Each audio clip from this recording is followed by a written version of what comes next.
Salam saudara-saudaraku yang terkasih di dalam Tuhan Yesus Kristus.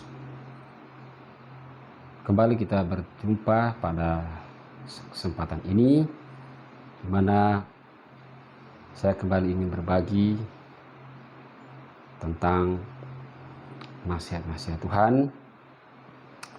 Tentunya kita ambil pada kesempatan ini dari Matius 6, 19 sampai 24. Yaitu hal mengumpulkan harta. Saudara-saudara yang terkasih, sebelum kita memasuki di dalam ayat-ayat yang akan kita bahas pada kesempatan ini, saya pertama mengucap syukur dan terima kasih kepada Allah yang Maha Kuasa yang telah melindungi dan menyertai dalam perjalanan hidup kita, khususnya untuk saudara-saudara dimanapun berada. Dan saya mengucap syukur dan terima kasih berkat doa dari saudara-saudara semuanya, saya bisa kembali hadir pada kesempatan ini untuk menyampaikan tentang kebenaran firman Tuhan untuk dibagikan kepada saudara. Dan terima kasih, dan saya pun berharap agar apa yang saya doakan selama ini untuk saudara semuanya, senantiasa saudara boleh menerima dan menikmati berkat yang datang dari Allah untuk saudara semuanya dimanapun berada. Baik saudara-saudara yang terkasih, dalam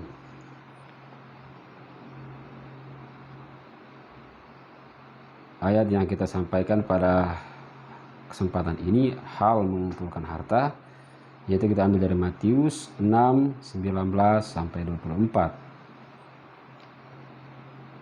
Kita masuk di ayat 19. Janganlah kamu mengumpulkan harta di bumi ngengat dan karat, merusaknya, dan pencuri membongkar serta mencurinya. Dan ayat 20, tetapi kumpulkanlah bagimu harta di surga ngengat dan karat tidak merusaknya, dan pencuri tidak dapat membongkar serta mencurinya. Saudara-saudaraku yang terkasih di dalam Tuhan Yesus Kristus, kita bahas dulu dalam ayat yang 19. Janganlah kamu mengumpulkan harta di bumi ngengat dan karat, merusaknya, dan pencuri membongkar serta mencurinya. Tentu saudara mengetahui bahwa harta di dunia ini hanyalah sesaat dan sementara. Dan semua yang ada di dunia ini akan sirna dan musnah dan akan kembali pada tanah. Dan ketika kita hidup di dunia ini dan selalu mengumpulkan harta untuk dunia ini, saudara, maka apa yang terjadi ketika saudara meninggalkan dunia ini? Maka harta akan tetap ada di dunia ini, dia tidak akan ikut saudara di dunia yang lainnya.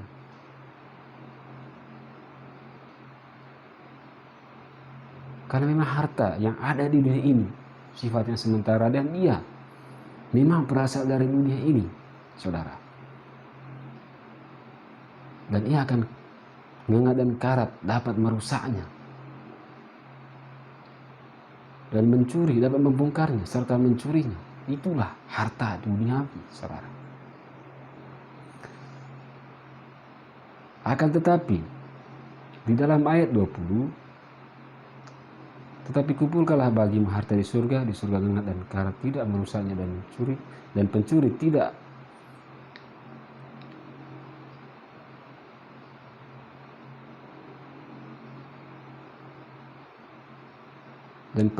membongkar serta mencurinya.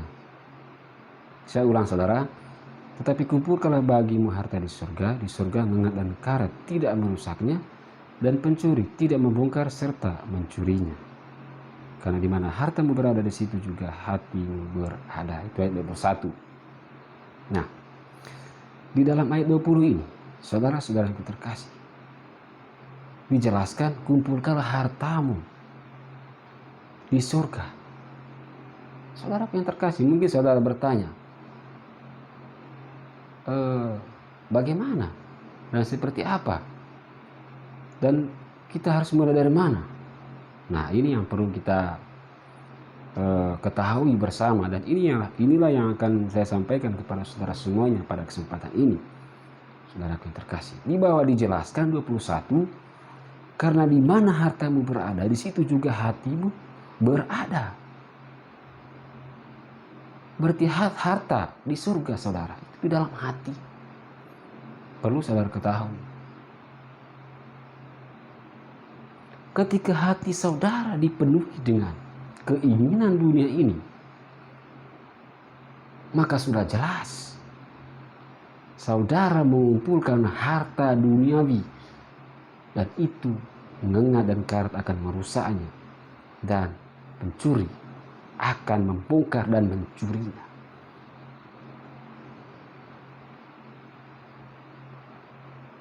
Itulah harta dunia. Tetapi ketika hati kita tertuju kepada Allah, yaitu di dalam kebenaran, kita selalu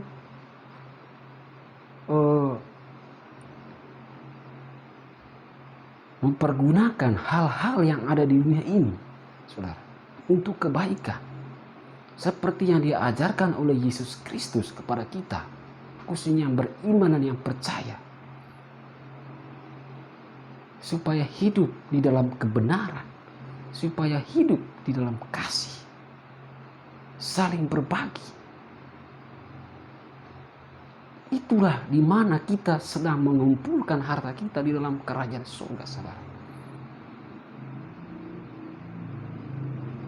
Ketika saudara melakukan kebaikan, dunia tidak akan menjamin saudara,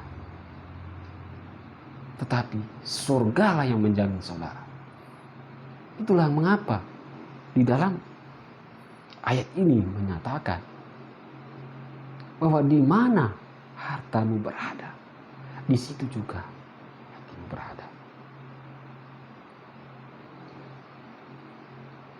Saudara-saudaraku terkasih, ketika kita melakukan kebajikan, melakukan kebaikan,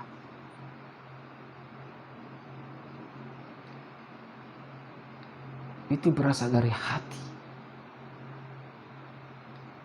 Hati yang mengenal kebenaran, yang melakukan kebaikan bukan untuk mencari perhatian ataupun mempunyai tujuan pribadi, tetapi oleh karena kita menyadari bahwa kehidupan kita di dunia ini hanya sesaat dan sementara, dan karena kita mengenal kebenaran, maka apa yang kita lakukan adalah mengumpulkan harta dengan melakukan kebajikan,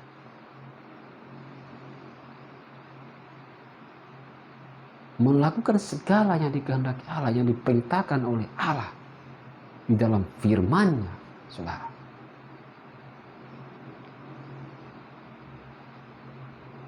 Dan itu adalah suatu hal supaya bisa dicontoh atau diikuti oleh saudara-saudara yang lain,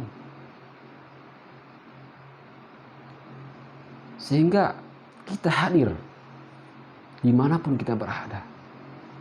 Kita dapat menjadi contoh dan teladan yang baik bagi sesama melalui tindakan perbuatan kita, tutur kata kita. Sehingga apa yang terjadi, saudara?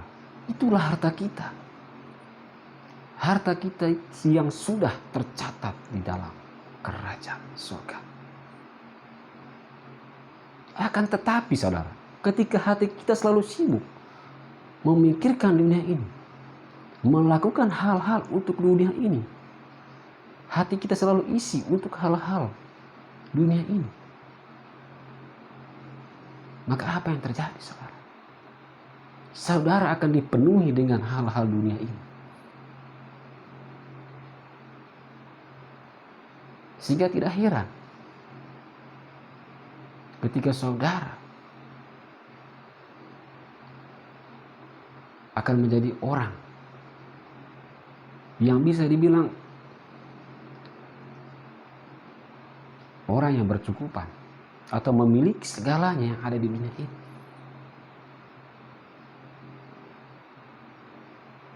Akan tetapi saudara harus ingat, semua yang saudara miliki itu sifatnya sementara.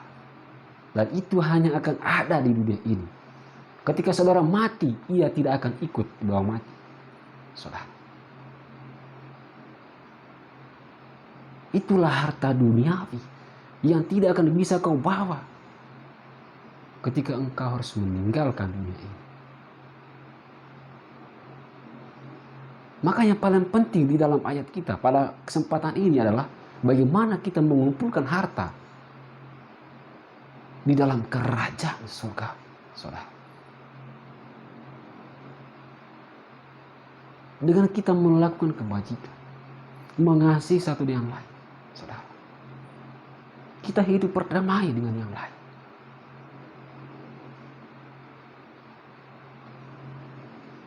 Dan kita menunjukkan sikap kita, menunjukkan perbuatan kita, tutur kata kita, saudara.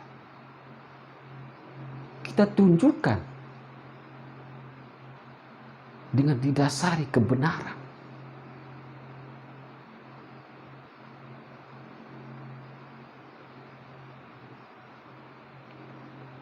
Karena di dalam kehidupan kita, saudara, banyak orang yang berbicara tentang kebenaran, tetapi tidak sesuai dengan perbuatan. Maka sekali lagi saya sampaikan kepada saudara-saudara semuanya dimanapun berada. Ketika saudara ingin mau berbicara tentang kebenaran, maka lakukanlah dulu apa isi dari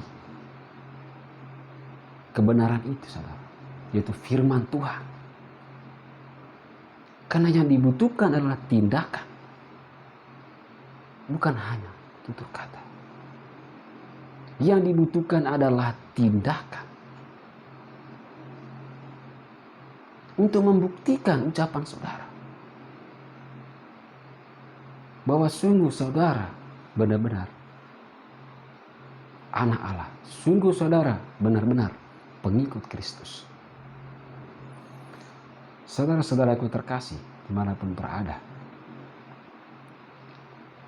saya percaya bahwa di mana saat ini saudara mengerti bahwa tentang mengumpulkan harta duniawi dan juga harta surgawi, tentu saudara paham. Dan saya menambahkan sedikit tentang hal ini supaya saudara lebih memahami dan lebih mengerti lagi tentang hal mengumpulkan harta, saudara. Seperti yang telah saya sampaikan, dan pesannya adalah di mana saya ingin sampaikan kepada saudara semuanya dimanapun berada. Ketika dahulu saudara selalu sibuk dengan dunia ini, mencari harta dunia ini, mengumpulkan harta dunia ini, dan menyampingkan kebenaran firman Allah. Saya mengajak saudara agar utamakan firman Tuhan di dalam kehidupan saudara. Carilah kebenaran, kumpulkanlah harta surgawi, saudara.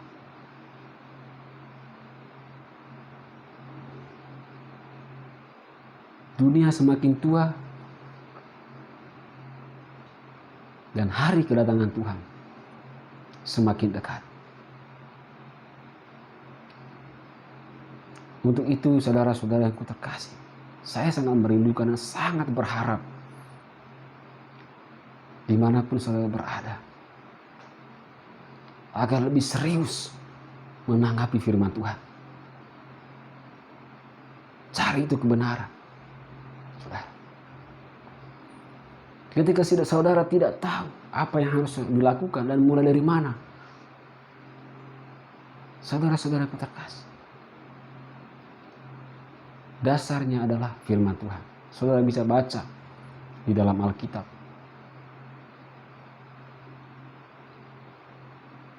Cari itu kebenaran. Ketika saudara masih belum mengerti, bertanya kepada orang yang lebih mengerti tentang kebenaran. Siapapun yang menurut saudara yang bisa dipahami. Dan ketika saya ada dekat dengan saudara, saya bisa berbagi. Dan boleh saudara bertanya dengan saya. Tetapi pada kesempatan ini saudara, saya ingin mengingatkan agar lebih serius dalam menanggapi firman Tuhan. Lebih serius untuk melakukan kebenaran firman Tuhan di dalam tindakan perbuatan saudara. Memang hidup kita ini saudara begitu singkat. Banyak persoalan yang kita hadapi. Banyak perkara yang datang di dalam kehidupan kita saudara. Tetapi sampai sekarang saya pun bersyukur dan berterima kasih berkat doa dari saudara semuanya.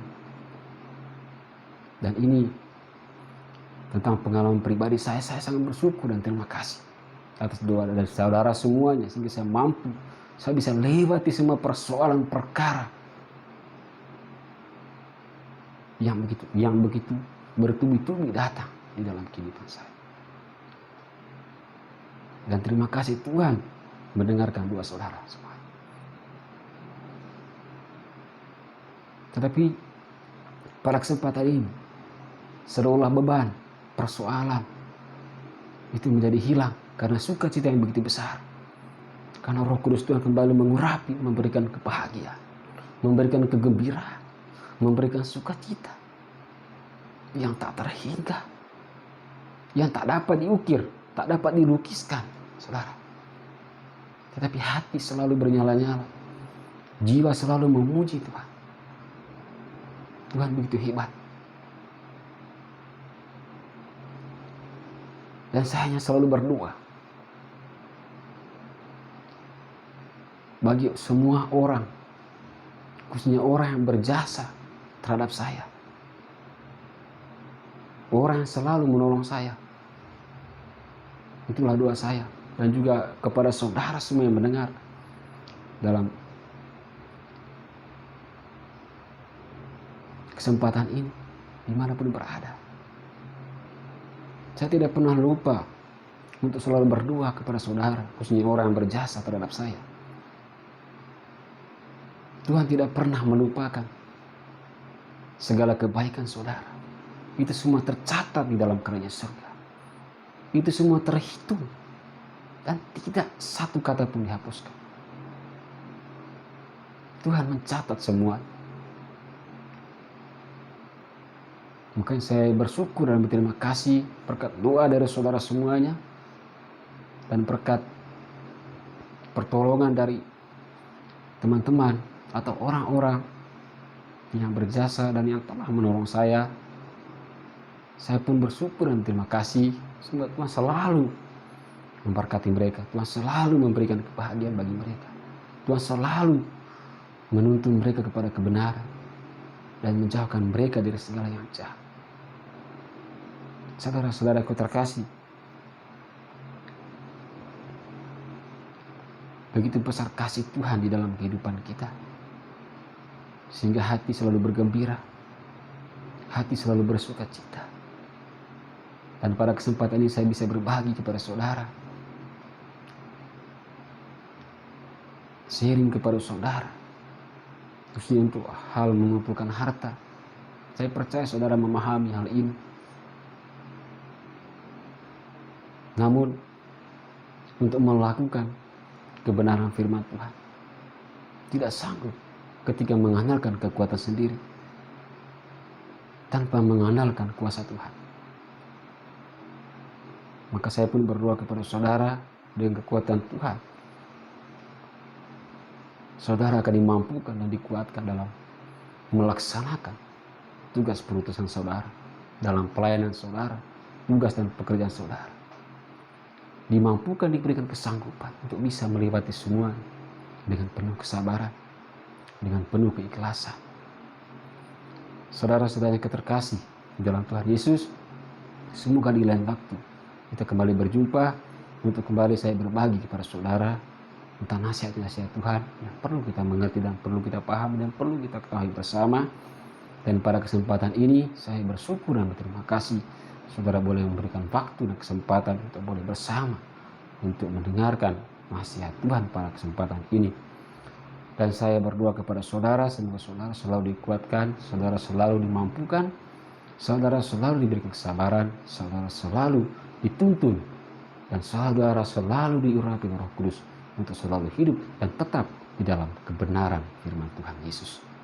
Saudara-saudara yang terkasih, semoga apa yang saya sampaikan pada kesempatan ini, yaitu hal mengumpulkan harta yang telah kita bahas bersama pada kesempatan ini, semoga dengan berkat dan kekuatan Roh Kudus Tuhan Yesus bekerja di dalam hati dan pikiran saudara untuk memberikan saudara hikmat dan pengertian serta kebijaksanaan supaya dapat memahami dan mengerti tentang kebenaran firman Tuhan yang sesungguhnya. Karena hikmat yang benar adalah hikmat yang datang dari Allah, bukan dari dunia ini. Sehingga saudara-saudara yang terkasih, semoga saudara diberkati oleh Tuhan Yesus Kristus. Dan mungkin ini saja yang saya mau sampaikan kepada saudara, yang saya mau bagikan pada kesempatan ini. Semoga saudara selalu diberkati dan saudara selalu berada di dalam perlindungan dan di dalam penyertaan kasih Tuhan Yesus Kristus. Terima kasih. Salam.